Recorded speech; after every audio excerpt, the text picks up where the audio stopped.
Hi everyone, Justin Johnson here with Wright Knives.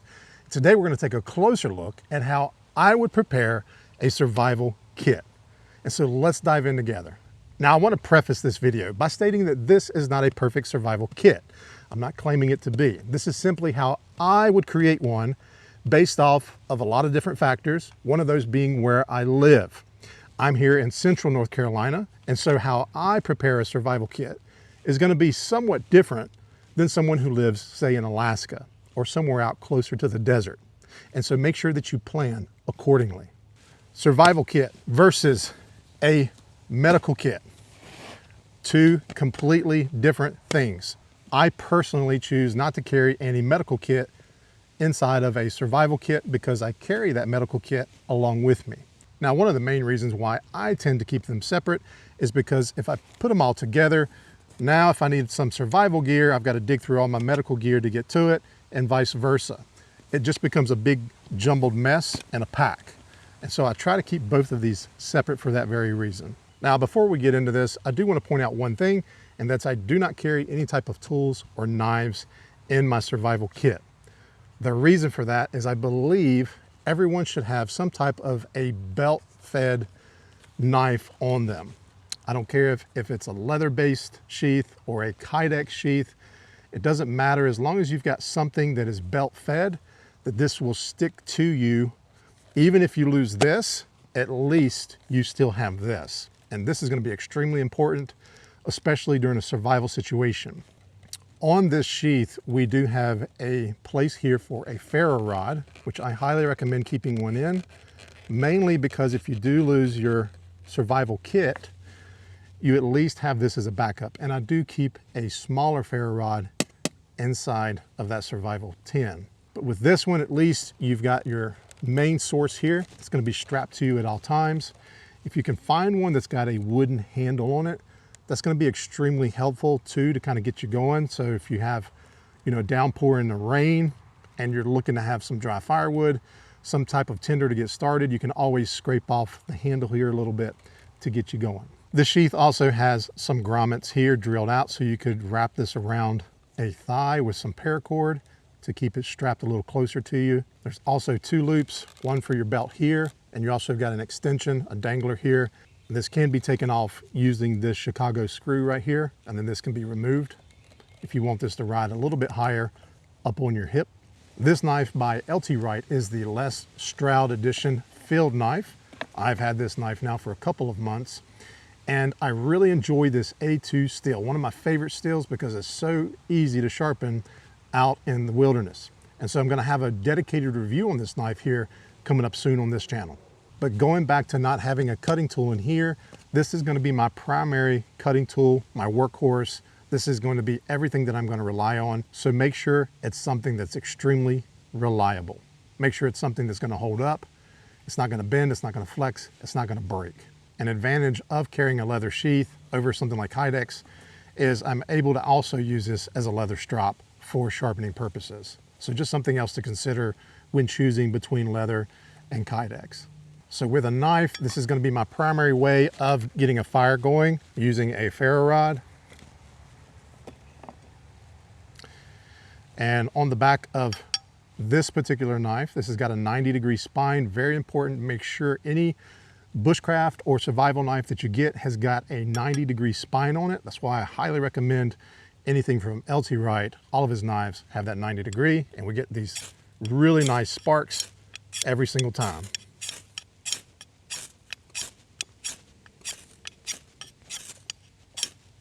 Okay, so again, this is how I'm going to create a fire. If I lose this, I've still got both of these in my sheath.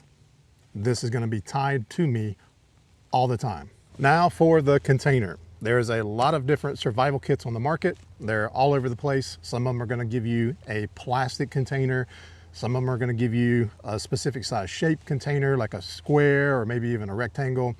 I would suggest that instead of purchasing something cheap from a big box store or something, to get a pot and just put everything in that instead, because you're going to need something to be able to boil your water. Okay, that's going to be first and foremost, is getting your water sterilized. And so you want to get that water to where it's drinkable, okay? A couple other things about a container. I can also cook in this, okay? I can't cook in a plastic container. And so you're just kind of lugging everything around in a plastic container because it's a little bit more lightweight. I would suggest buying something that is either steel or titanium. For instance, I've got this specific one here, and kind of going this route. Again, you've got a couple different ways to clean your water. You've got a couple different ways to cook your food.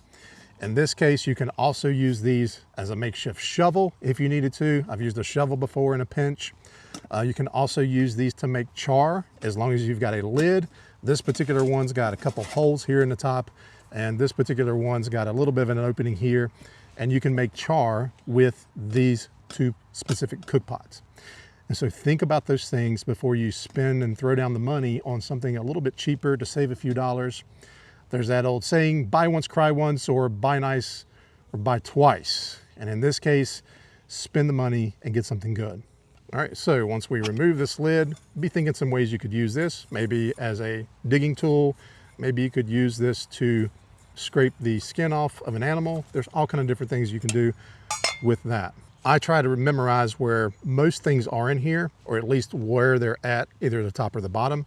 In this case, on the very top, I try to remember that I've got a headlamp here.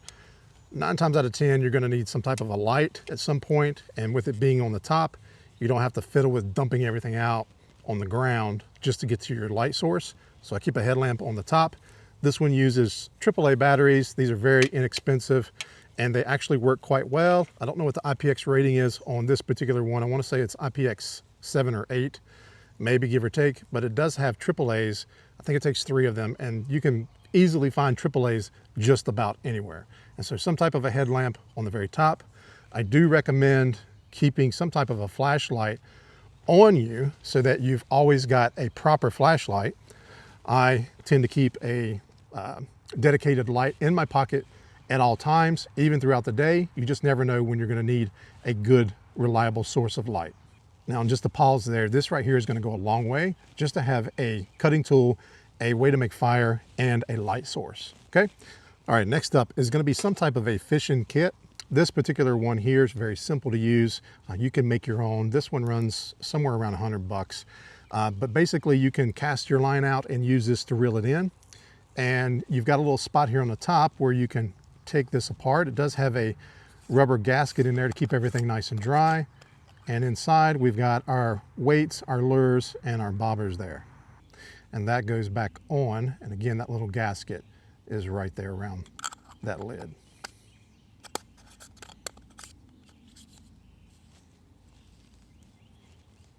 Nice and tight and ready to go. So a way to catch food, a way to process the food, and a way to see the food in the dark. Now I'm just gonna grab some things off the top here and work my way down. The first one I've got here is a set of rubber bands. You're gonna notice these are a little bit thicker than the average size rubber bands. These are gonna be used for so many different things. It's gonna free up your paracord and your bank line to be used for more important things. But I've made rafts with these before, tying off some sticks together. They're very versatile in a survival situation when you need things done pretty quickly. You don't have to learn any specific type of knots. You can just place 2 pieces of wood through this and tie it off and you're good to go. So having a handful or 2 of these is gonna be super important. All right, next up is going to be the paracord and the bank line. So I've got about 15 to 20 foot of paracord in here, and you can use paracord for so many things. There's a gazillion videos on that.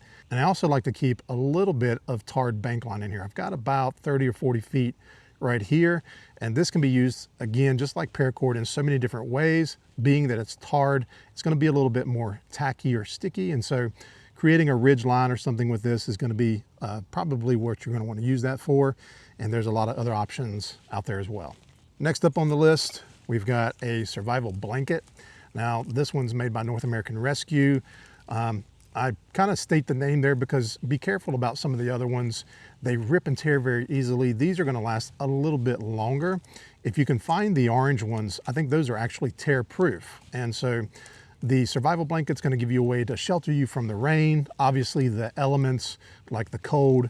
And so having something like this in here, you could, catch water with this as well. So many different uses for a survival blanket. Okay. I've got a book of matches here, just a book of 32. They're not waterproof or anything. You can put waterproof in here if you want to decide to do that, but just 32 matches in here, very simple, very basic. Now you're probably going to notice that I don't carry a lighter, and I choose personally not to carry one because if it breaks, then you've lost a way to make fire, and you've also dumped all of the contents of that lighter in here, and it could contaminate some of your other kit. And so just be careful with that. All right. Next up in here is going to be a compass. And this isn't a cheap knockoff compass. This is a Sunto. And this is one of those compasses that you're going to pay quite a bit for this. But again, you want something that's going to be quality made, that's going to last, okay? So get a good quality compass. This is going to come in handy.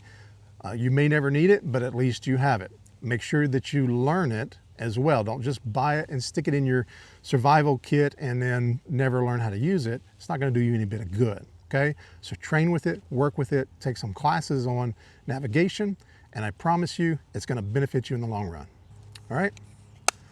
Again, just like a good cutting tool, quality is key.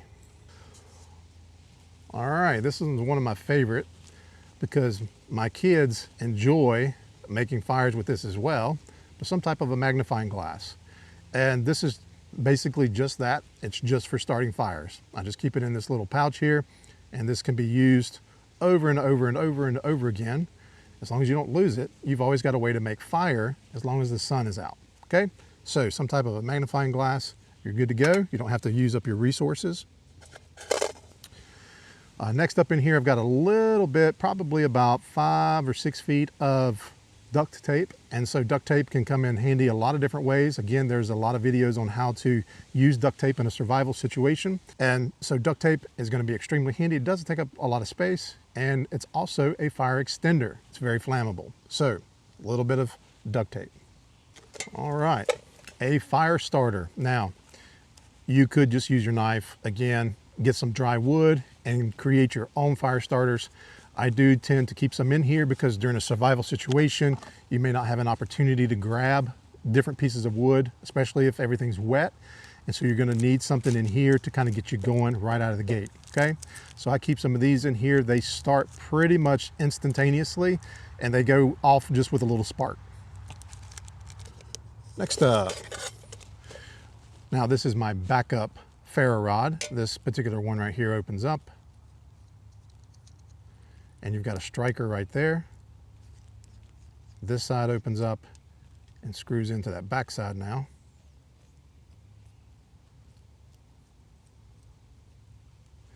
And you've got a little striker here.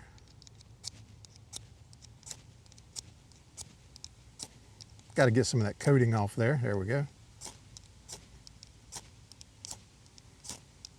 And as you can see, it's giving off sparks pretty good. Could also use that if I lose this. Could always use my field knife.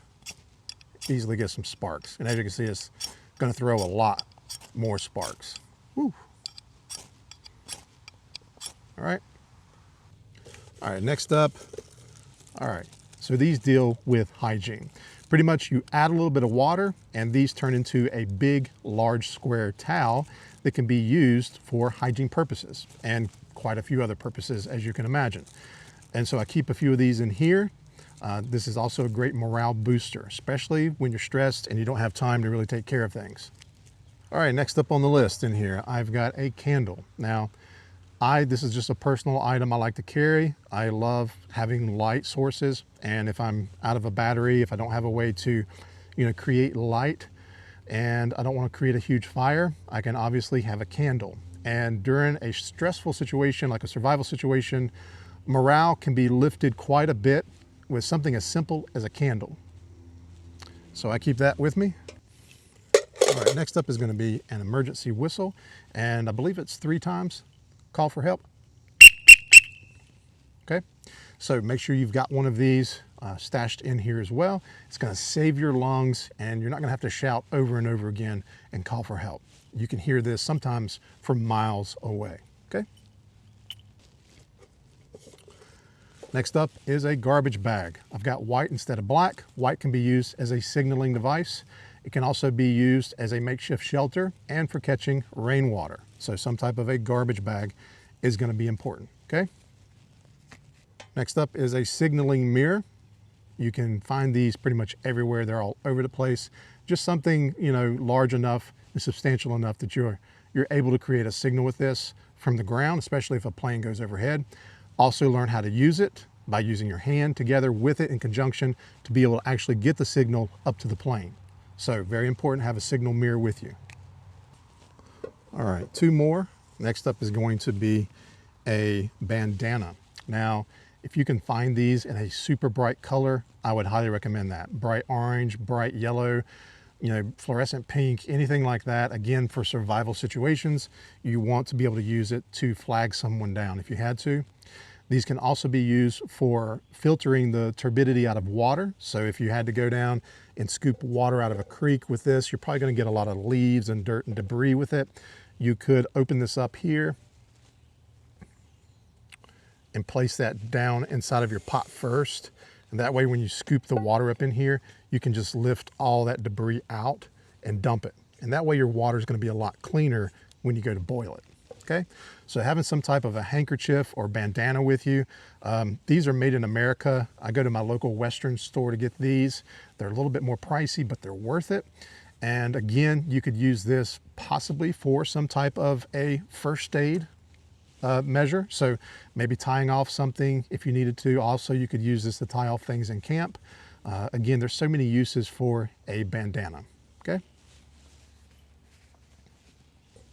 All right, and last but not least, having some type of emergency food. It doesn't have to be this. I just grab this. I eat these when I go mountain biking a lot.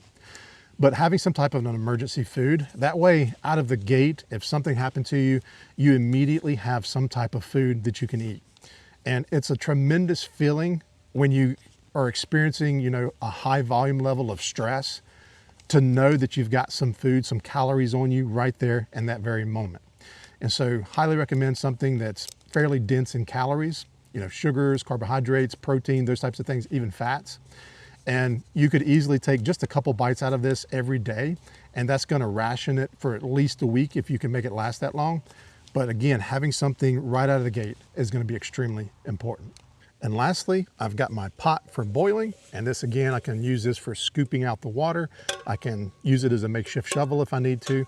I do have a bell handle here that I can hang this from something and, you know, boil my water underneath. I've also got some handles here on the back that will allow me to carry it as well. And from there, I'm going to reverse pack all of this back in here. And that's going to also help me memorize where everything's at. Okay. Now, keep this in your backpack, in your vehicle, wherever you travel the most. If you go and do a lot of camping, a lot of hiking, you're definitely going to want to make one of these for your backpack. If you have the funds available, I would recommend creating two of these. Two is one is none, that type of mentality, or keep one in the vehicle and keep one in your backpack as well. Now, I hope that was extremely helpful to you today. If so, make sure you hit that like and subscribe button. Also, leave me a comment below, letting me know what you think about this survival kit. I'm curious also to know what you would carry in yours. All right. Don't forget to go to ltwrightknives.com, which is also in the description, and check out all of their knives, especially the Les Stroud field knife. All right. Again, I'm Justin Johnson for LT Wright Knives, and I'll see you next time.